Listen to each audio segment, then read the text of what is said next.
Another episode of the Hire Women podcast. I'm your host, Shelbie. Today's episode is brought to you by RMR Legacy Smalls. We're here with Jane Sandelman of Cannatrol. Excited to learn more about her journey into the cannabis industry and what got her start and how Cannatrol began and everything that it's doing. Jane, thank you for joining us today. Thanks for having me, Shelby. It's great to meet you. You too. So we'll start at the beginning. What did you want to be when you grow up? I wanted to be a travel photographer. My fantasy was to work for National Geographic, and the universe didn't quite lay that out for me. So I still travel and I still do a lot of photography, but somehow I couldn't put it together as a career.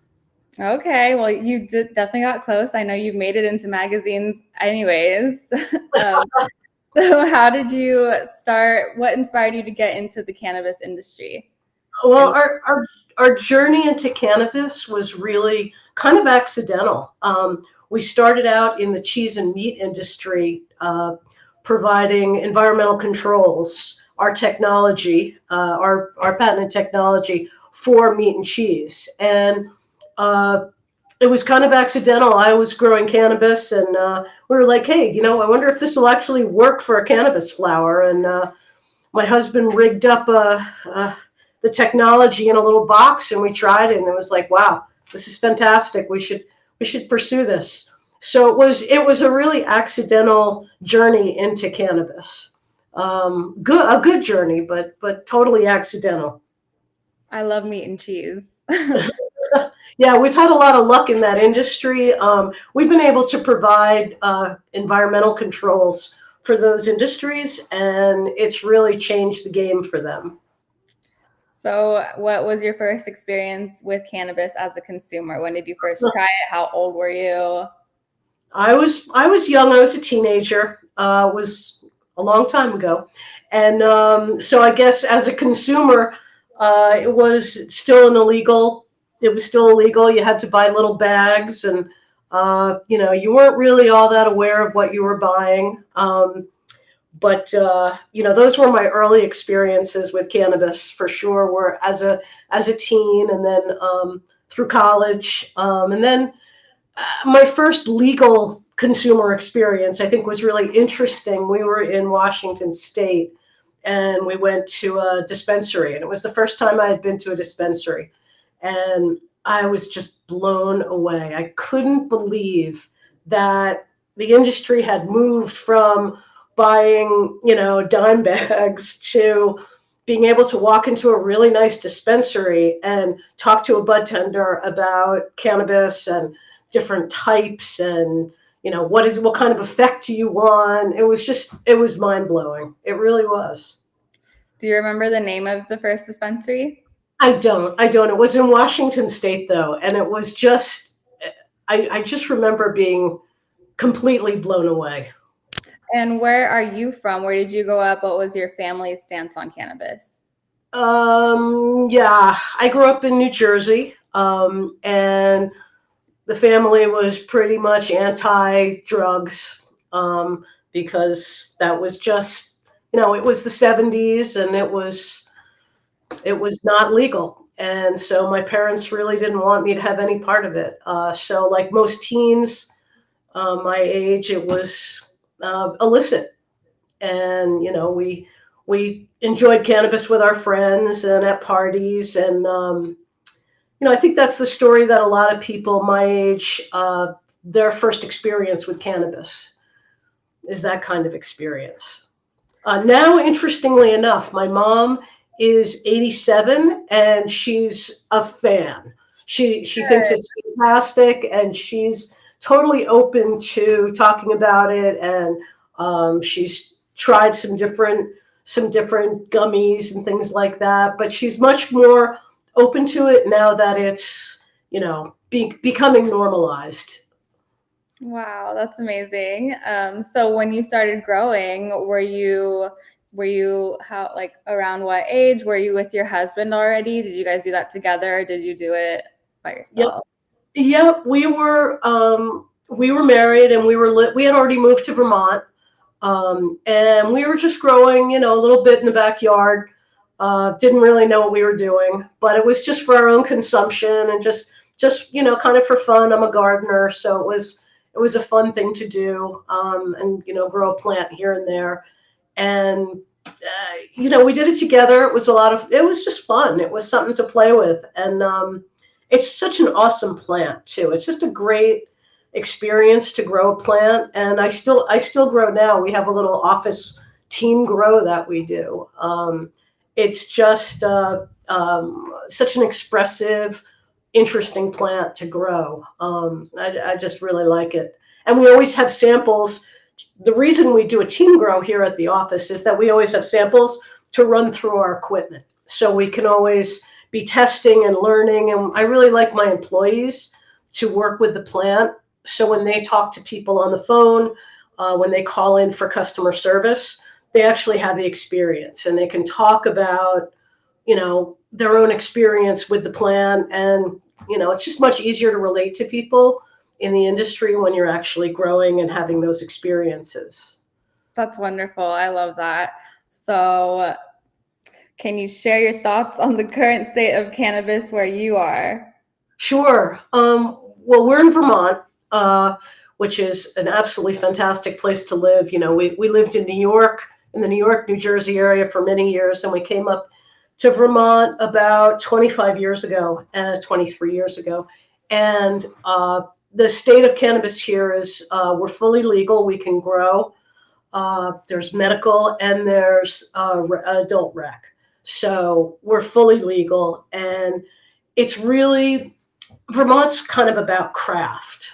And it's about small growers and, Vermont, whether it's beer or cannabis or cheese or meat or any kind of artisan product, that's what Vermont's about. So you'll find in Vermont small producers who are producing really great flower. We work with some fantastic growers here that are using our Cannatrol equipment, like Grass Queen and Nimbus and Old Growth. They're using our product for drying and curing, and they're getting great results and putting out incredible artisan product. So that's really what's happening here in Vermont. It's really fun to be in a market where it's so focused on artisan production.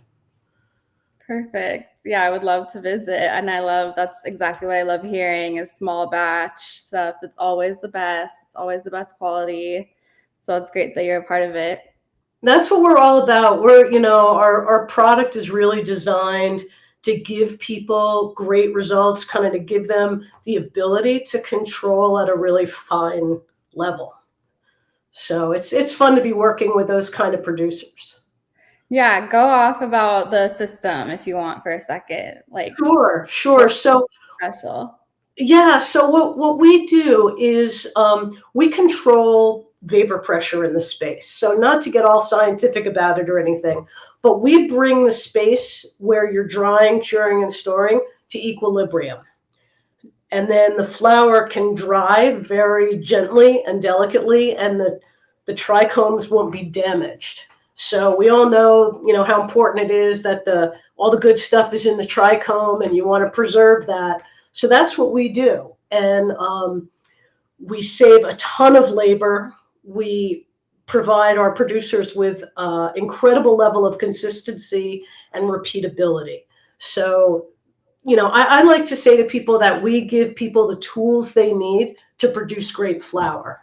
But it's the whole post-harvest process that we are helping people control. So they can put their wet flower in, whether it's a home grow system, really small system, or it's a big commercial system. They put their wet flower in, and 8 to 10 days later, they're going to have nice shelf-stable flower.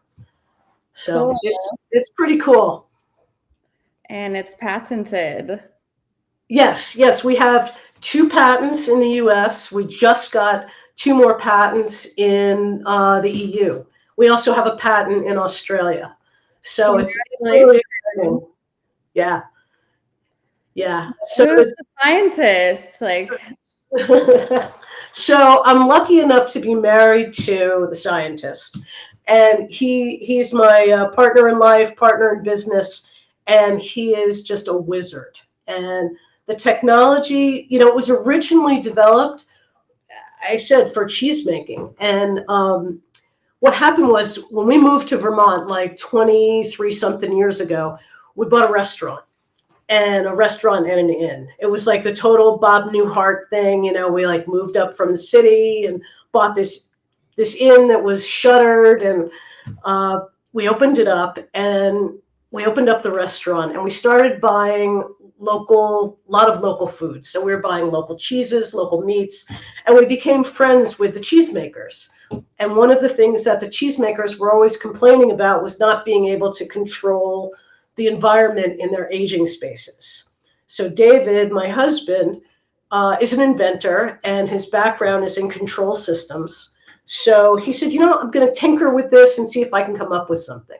So sure enough, he came up with this technology, and we showed it to one of the cheesemakers, and they were like, yeah, you can put it in my room and see if it works. So we put it in the room, and, he came back and he's like, wow, this really works. And the next thing we knew, we were connected to all these other cheesemakers, and we were installing systems all over the country. So it's just this crazy story that, put us on this trajectory. And, sometimes I think you just have to open yourself up and see where things are going to go. And this is just a classic example of that. So it all started, in our restaurant with cheesemakers. Yay. Some of everyone's favorite things. So you've got to touch it all. Yeah. What would you say are factors that determine whether a cannabis company will be successful or not? Well, I think that when you measure success, there's a lot of different ways to measure it.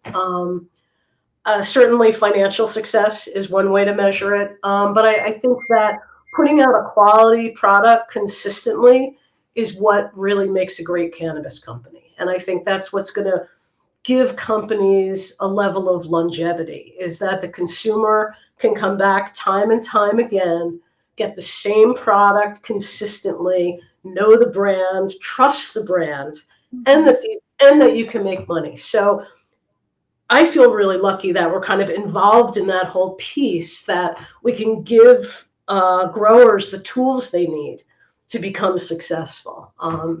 But I think it's just so important to have a good, strong brand and deliver real quality to the consumer. How long have you guys been in business? I think officially since 2019 with Cannatrol. The technology has been around about 15 years, but we officially launched Cannatrol, I think it was February of 2019. Cool. What advice do you have for other women looking to do what you do? I think the two main things are to know your product and have a really good product and a good selling proposition. And the second thing is just to trust your gut. If it feels good and it feels right, then chase it. But you've got to have something unique and a really good selling proposition. Thank you. What is your favorite cannabis event? Did you guys debut the Cannatrol at a particular event? Yeah, there's so many great events out there that we've been to. We just got back from the ICBC in Berlin, which was it was a great event. But what was so cool about it was that we were there right after cannabis had become legal in Germany. So we were there for this 420 celebration. We were out on a boat with all these, people just getting high and having a great time and celebrating legalization. So that was just an amazing experience. But we've been to Cannabis, which I think is a great event. I love seeing everybody at MJ BizCon. There's so many great events. It's hard to pick one favorite. Okay. Who are some brands or products that you think everyone should know about? Well, it's all about local. I live in Vermont. Everything's so local. I think that everybody should dig into their market and find their local craft producers. Like here in Vermont, people like Old Growth have great flower. Grass Queen has great flower. Nimbus is another great brand. And I think if people can get out and support their local small producers and really learn about who's producing your flower, who's handling your flower, where it's coming from, how it's grown, really understand the flower, I think, that's what people really need to dig into. For sure. So are there any strains that really stand out to you, or what are some of your favorite to grow? What are the beautiful flowers that you love? Let's see. Right now, I'm growing purple lemonade from Fast Buds 420. Or no, I think that's Fast Buds. And we're also growing some stuff from Mephisto right now. We're doing some auto flowers right now. So we've been working with some really great autoflower genetics companies. So we're growing those here. I love to grow some classics like Wedding Cake and Golden Goat. Those are just always favorites here. Everybody loves them. But just recently, from Nimbus Cannabis in Massachusetts, I had a strain called Blue Piff. That was just brilliant. It was absolutely brilliant. It was smoked great. It was, of course, dried in our equipment, but it was just a delight. Really, really fun. So it's fun to watch all these new strains come out and play with them. It's great to grow too. I just love growing these. Awesome. As a professional, what do you really want to be known for?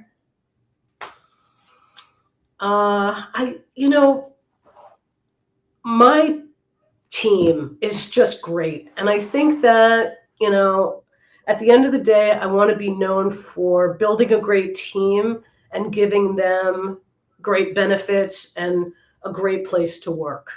That is really kind of the core of who I am and what this company is about is the team.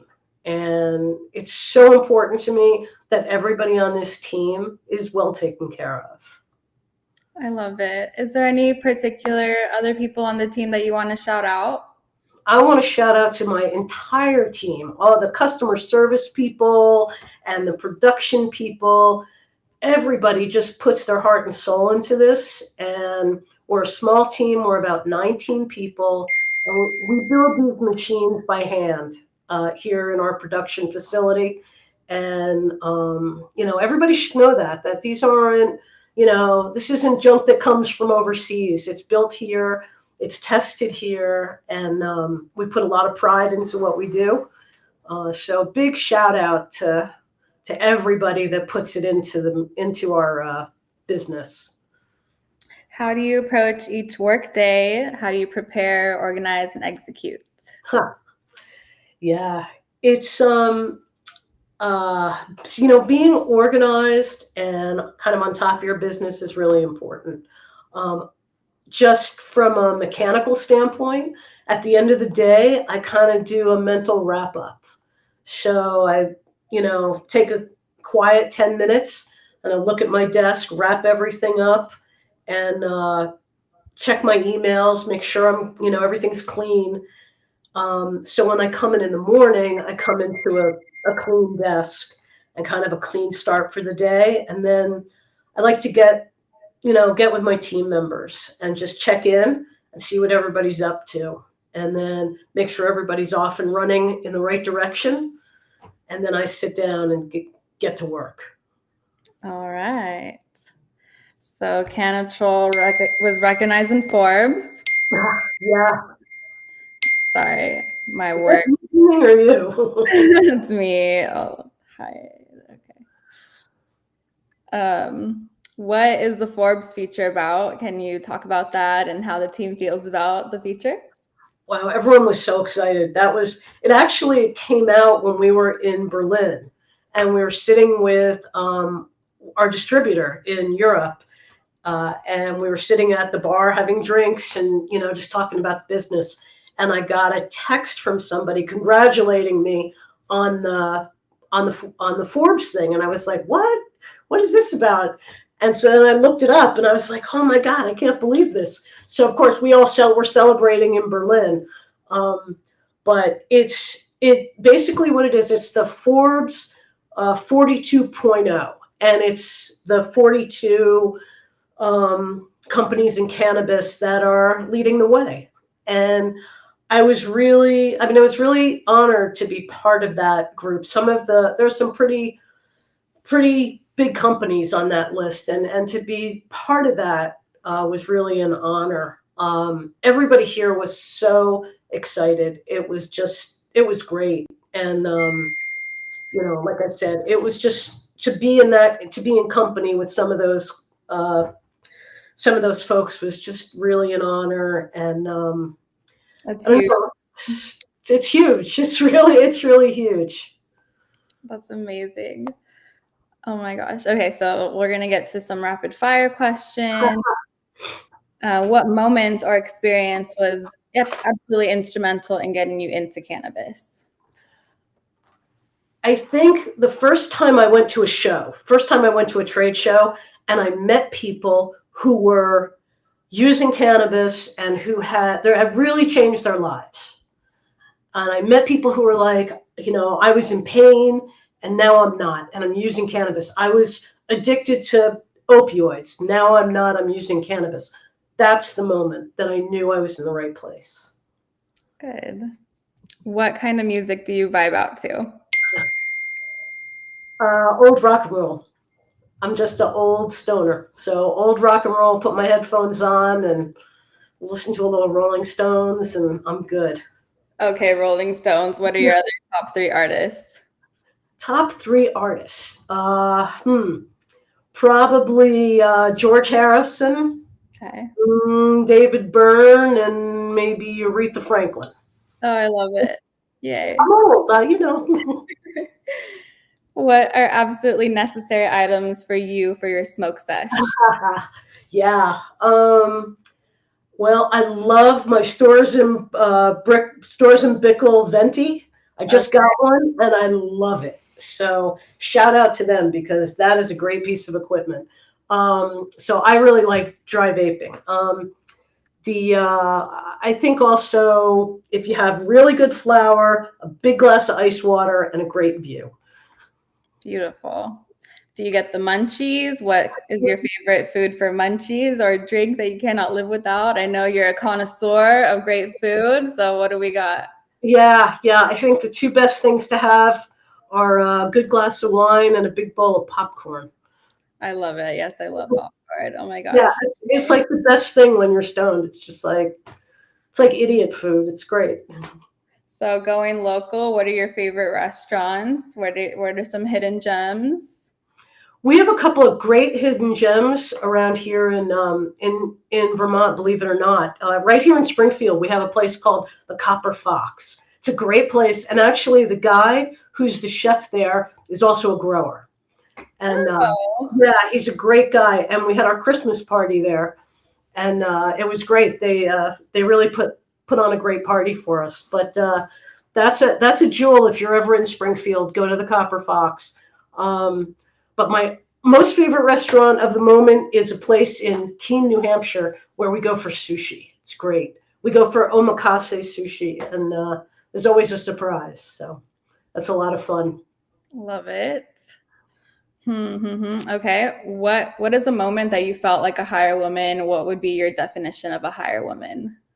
I think that a higher woman is someone who can raise up everyone around you, and bring people along and mentor younger women. I think that's the most important thing. And for me, when I'm working with my team, especially the women on my team, and we're sitting together and we're just talking and spinning ideas, I feel like those are the moments when it's really great. And I guess those are the moments when I really feel like that sort of higher woman It's great. It's really fun. I have younger women working on my team, and it's just great to work with them. So I hope I can do more of that as, as we become a bigger company. I would love to do more mentoring down the road. Yeah, you're a beautiful role model. I'm sure that Well, will thank work you. out. That's very kind of you. Are there any other community outreach things that you do? I'm involved with, I'm a graduate of Mount Holyoke, and it's a women's college. So I do some work with the Alumni Foundation there. There's a group here in Springfield, the Black River Innovation Campus, and they've got some great programs going on for young people to get involved in new technologies. Um, I'm hoping as we grow, I'll have a little more time to do even more outreach with young women. But those are some of the things that, I'm involved with right now. Amazing. I want to just go back to Cannatrol for a second. So you can cure flour in it. What and food? So, like, what are some testimonials have you heard, or have there been any edibles companies that tell you that they use the product, or what are Sure. just some great things that you've heard from people using it? We get great testimonials all the time from our users. They say that it's really changed the way they're drying and curing their flour. Our home growers find that they are no longer nervous about losing their flour. You put so much love and so much time into growing, and then you can lose it all during the drying and curing process. And it's always been a real mystery for people. So now we're hearing back from our home growers. They're like, wow, I'm a new grower. I don't know really what I'm doing, and I'm nervous about it, but I just put my flour into the Cannatrol, and it comes out great every time. So we have all kinds of testimonials on Instagram and Facebook about people who this is their first time, or it's really changed the way they approach things. On the commercial side, we've really changed the way a couple of small growers come to market.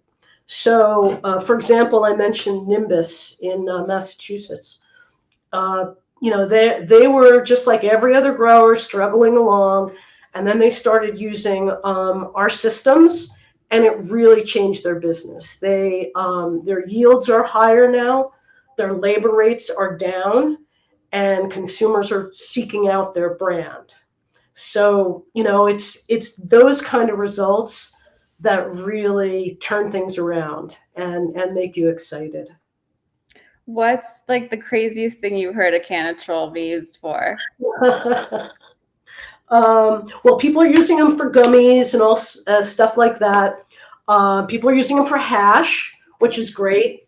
They're drying hash in them. But I think the funniest thing I ever saw was someone using it to dry fruit. Okay. They're like slicing up strawberries and stuff and putting them in there. And I don't know. I think I'd rather just keep my hash in there. But basically what it's doing is it's very slowly drawing water out of the product. Mm-hmm. So for a cannabis flower or a piece of cheese, it's very delicately drawing out the water. So interestingly, you don't want to take a Cannatrol and stick your cheese in there. So the technology is the same, but the parameters are different. So it works the same way, but what you need, what a piece of cheese needs and what a little cannabis flower needs are very different. Okay. So we tune the systems based on what's going in, not, it's not just all the same thing. All right. If that makes any sense. What do people need to know about you and what you have coming up? What do we see in the future? Well, we are always full of surprises. So you never know what's going to come out. We are definitely a team of innovators here. So we're always working on new things and new tricks. I think what people need to know about us and about me is that we work really hard to bring great product to market. We want to put out great cannabis. We want people to use our equipment to make great cannabis.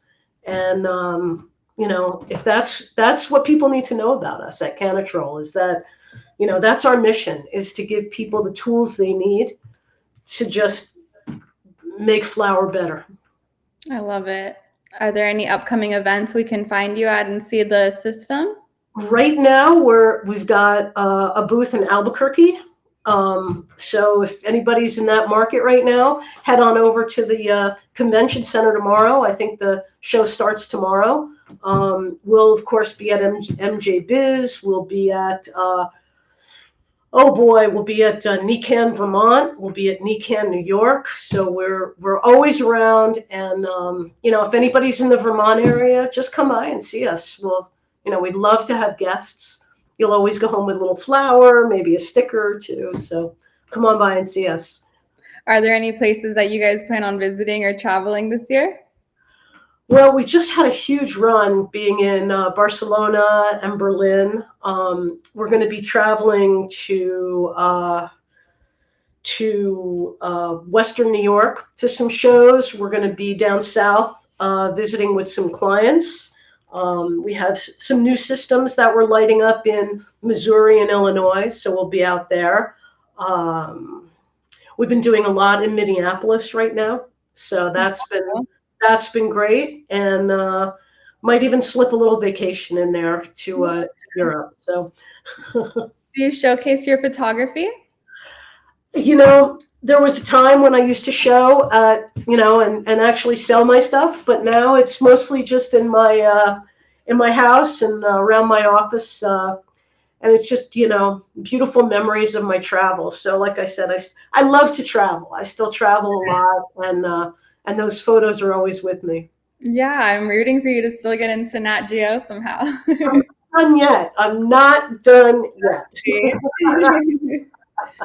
Well, where can we follow you, Cannatrol? How can we stay tuned with all the surprises? Yeah, absolutely.